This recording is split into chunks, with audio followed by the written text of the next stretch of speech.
Muito boa noite. Como estão as coisas por aí? Vamos chegando. Muito bom reiterar nosso exercício, reiterar nosso compromisso. Para muito além de entre nós, esse compromisso conosco mesmo, esse compromisso com a vida.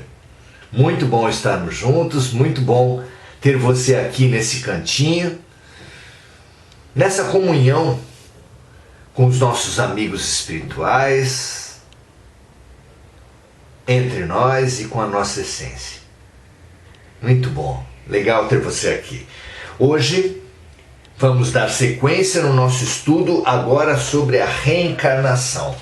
Nosso encontro passado começamos nesse tema tão importante, tão diferente, tão mal compreendido.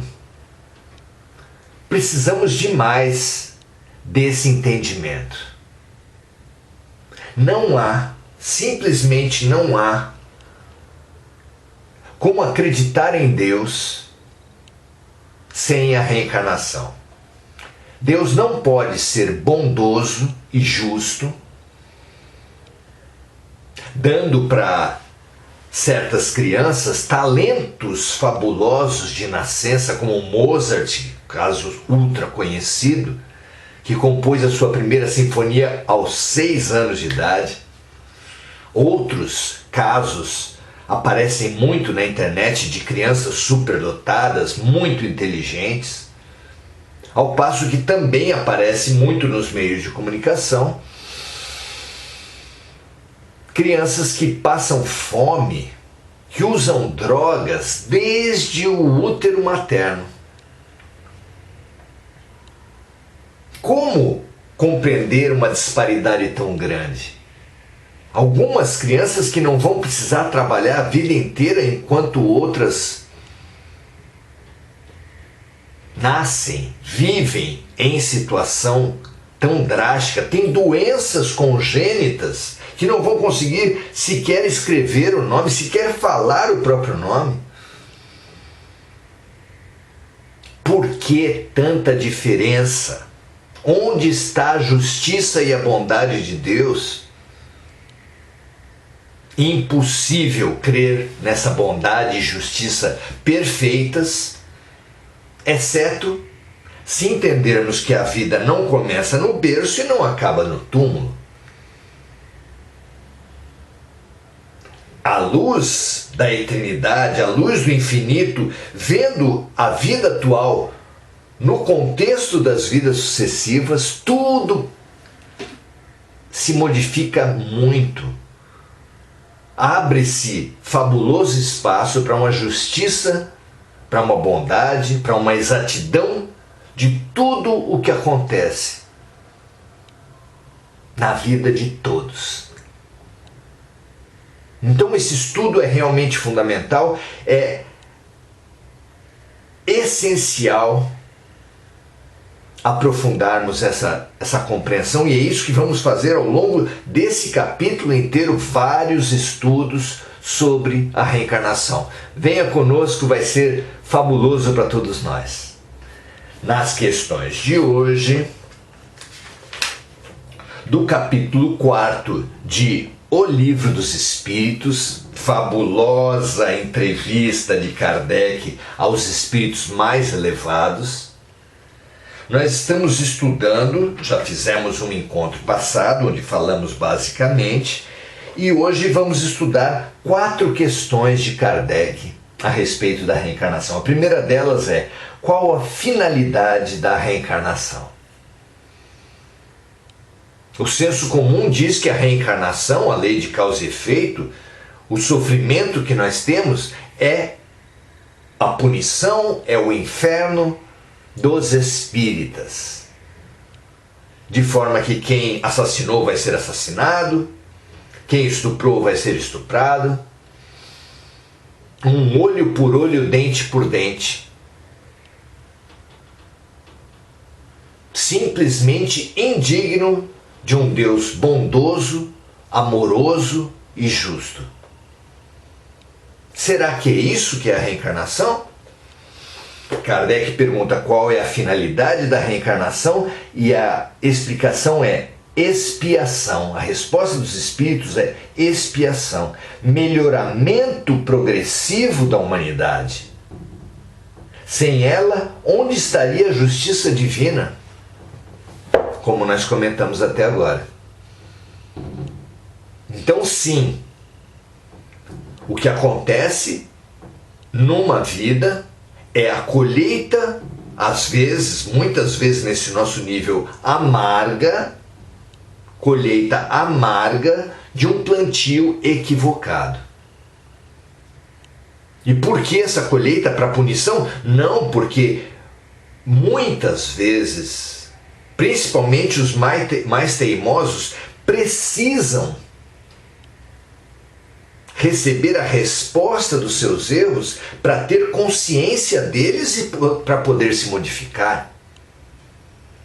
Então, a expiação é um processo de responsabilização. Responsabilização é uma palavra que vem de resposta, de responder. Responder pelos seus atos é assumir a consequência dos seus erros. Sem isso, é praticamente impossível uma pessoa crescer. Principalmente pessoas teimosas, orgulhosas, fechadas ao crescimento pela simples autorreflexão. Somos nós, não é mesmo? Então precisamos responder pelos nossos equívocos. Mas ele fala também, além da expiação, para a finalidade da reencarnação é o melhoramento progressivo da humanidade. Como compreender esse melhoramento progressivo? Jesus, ao apontar que a finalidade da vida é o amor, amar a Deus sobre todas as coisas, amar o próximo como a nós mesmos, deu um caminho, uma ferramenta fundamental para essa expansão do egoísmo ao amor, que ele apontou com a seguinte frase: façam aos outros o que vocês gostariam que os outros fizessem a você. É o serviço compassivo, o serviço daquele que se coloca no lugar do outro. Colocar-se no lugar do outro, a empatia, a compaixão, é a grande chave de evolução. Como, porém, poucos são no nosso nível que se abrem à empatia e à compaixão por boa vontade, é preciso colocar os seres no lugar dos outros, para clarearem, para expandirem, para se curarem das suas crenças equivocadas. De forma que um racista, por exemplo, um branco racista, que por isso mesmo se mostra incapaz de se colocar no lugar do outro, se ele tiver a cor da pele negra, por exemplo, pode precisar, se ele for muito teimoso, se não se abrir aos convites do amor, pode precisar de uma reencarnação na pele escura, na pele negra, na pele preta, para ir colocando-se no lugar do outro, expandir o seu ponto de vista, questionar, destruir essas crenças absurdas, mesquinhas, que o levaram ao racismo. E assim, o rico, que acha que os ricos são superiores aos pobres, pode precisar nascer pobre. E assim, o judeu, ou de uma cultura, ou de uma nacionalidade qualquer, pode precisar nascer palestino, ou das culturas adversárias. E assim, todas as fragmentações humanas, regionais, nacionais, religiosas, de classe, de raça, times, pontos de vista. Tantas fragmentações nós temos, de todas elas fazemos guerras, e todas essas guerras partem do orgulho, da falsa noção, da ilusão de superioridade e da falta de empatia. Se não vamos à empatia por boa vontade, somos convidados a ir à empatia de uma forma compulsória, às vezes. E assim, somos convidados na própria pele a descobrirmos que mulheres, pretos, pobres, não são inferiores. É um instrumento pedagógico de expansão da consciência, de melhoramento progressivo da humanidade, como disseram os espíritos. Não é maravilhoso entender assim o projeto pedagógico de Deus? Questão 168. O número de encarnações é limitado ou o espírito reencarna perpetuamente? A cada nova existência, dizem os espíritos, o espírito dá um passo no caminho do progresso. Quando se libertar de todas as imperfeições, não precisará mais das provas em corpo físico. Então não é perpétuo. A evolução pode tornar desnecessária a vivência das provas em corpo físico. No exemplo anterior, onde falávamos da compaixão e da empatia, quando aprendermos a viver em contínuo, em permanente exercício de servir ao outro, de respeitar o outro, de amar o próximo como a nós mesmos, colocando-nos sempre no lugar dos outros, que afinal de contas são nossos irmãos, vivendo a família universal que Jesus nos ensinou através da oração do Pai Nosso. Se Deus é Pai Nosso, é porque somos uma família universal.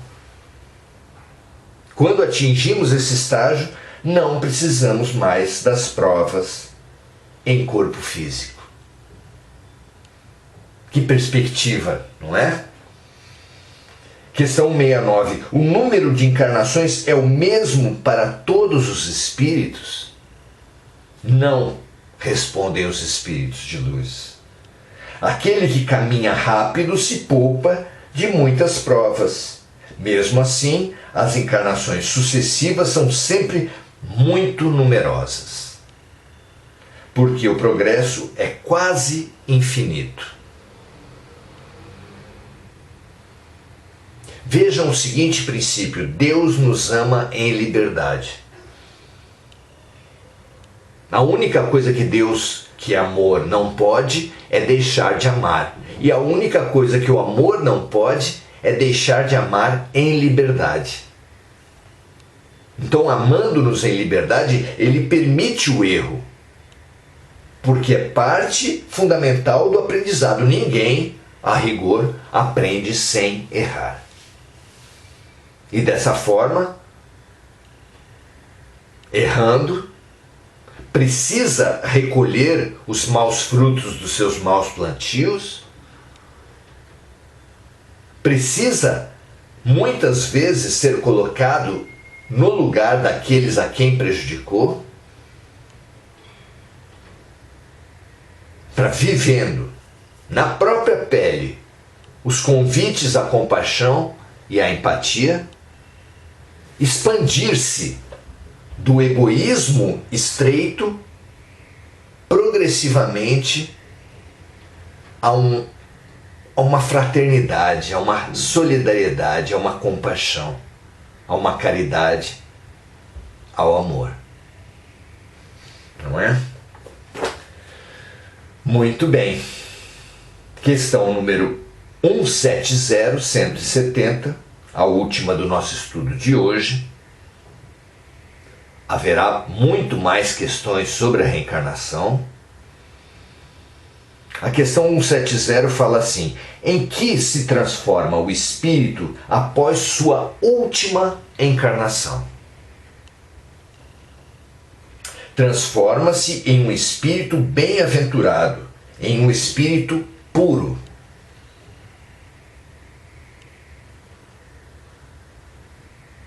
Como já dissemos antes, há um estágio na evolução onde não é mais necessária a reencarnação, porque as provas que um espírito faz na matéria, o espírito evoluído já consegue fazer aonde quer que ele esteja. Porque a matéria nos impulsiona a colocarmos no lugar do outro, a cooperarmos. Vejam vocês, a matéria